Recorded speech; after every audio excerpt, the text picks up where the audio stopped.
Those who run say there's a peace that comes over you as your feet strum the pavement. There's a clarity that takes over with each passing mile. I do not run most often with music, so I'm alone with my thoughts, and it's really just a time to think and to be in your own head, so to speak. Judge Craig Mitchell has been running for 25 years. In court, we have an hour and a half lunch, and I run almost every lunch. And it allows me to think of, what would be the appropriate sentence for this particular individual. Does this person need to go to prison? Do they need a second chance?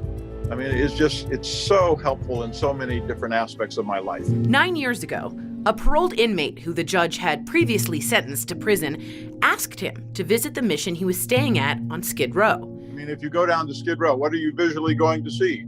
You're going to see literally hundreds, if not thousands, of people living in tents, living on the sidewalk, people at 2 o'clock in the afternoon passed out on the sidewalk. What are you going to see in the streets? You're going to see used needles. It's a very dangerous place. It's a place where I, in fact, do a lot of murder cases that come into my courtroom that take place on Skid Row.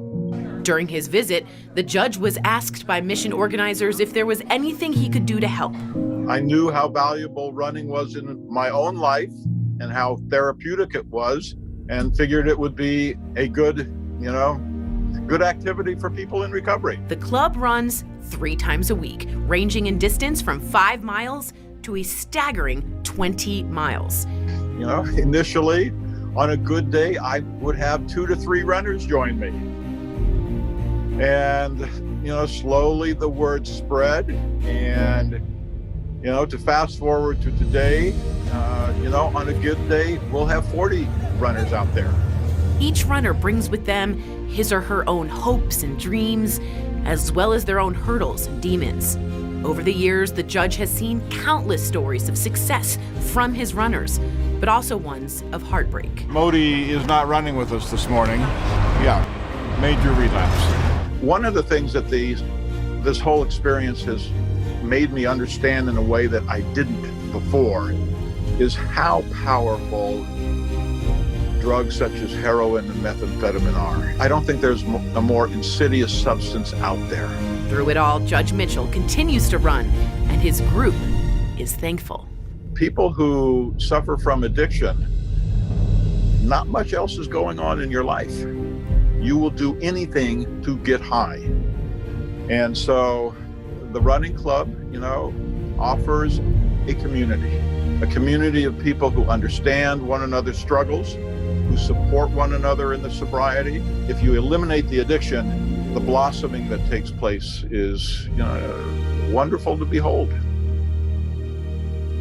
The Honorable Judge Craig Mitchell, welcome to DBL. It's a pleasure to talk with you today. Now, I got to start off with this, Judge. I lived in LA for a long time, so I'm very familiar with Skid Row. In fact, I used to buy my suits 2 blocks away from there. But let's be honest, Judge, the majority of Californians are terrified of Skid Row. So I got to know, out of all the homeless areas in the city, why start a running club there?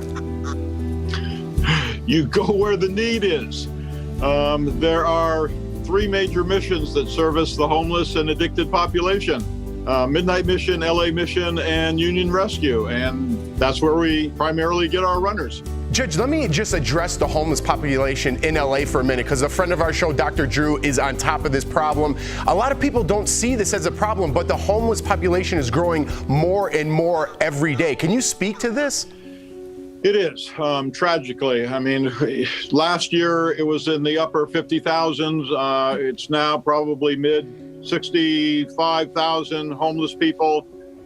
And from my vantage point, on the bench and then being down on Skid Row 3 times a week, I attribute it largely to the explosion of the use of methamphetamine. It is an insidious drug. It takes over people's lives.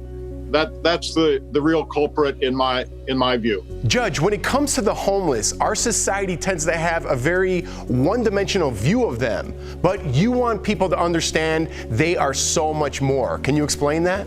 Absolutely. I mean, it's I think really a disservice to any human being to look at that person in a one-dimensional perspective.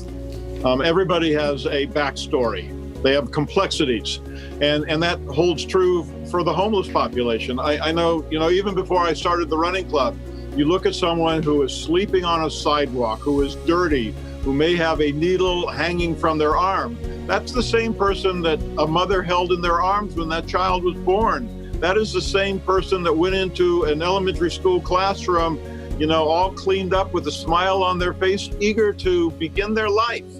And, I just refuse to, not see the larger person. Yeah, when you look at them like that, it's really hard not to care. I totally get what you're saying on that. But I've been fortunate enough, Judge, to travel all over the world. You take your runners on yearly trips to marathons all over the world. So why do you think it's an important part of your club to travel like that? One, it's a huge inducement for the people to maintain their sobriety. I mean, if they know that they continue to run with us 3 times a week and they show up consistently, their entire trip overseas will be paid for. In fact, this past August, we just got back from Ecuador and the Galapagos Islands, where we spent 2 weeks and we ran a marathon in the Amazon jungle. And so, to give them a real powerful incentive to continue to go to the 12-step meetings, to continue to go to the counseling sessions, it all fits together to help a person sustain their sobriety.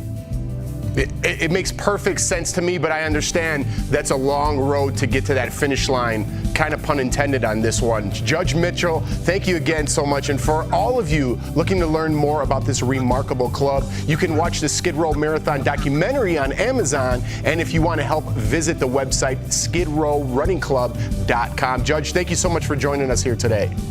Jeff, I really appreciate it. Thank you.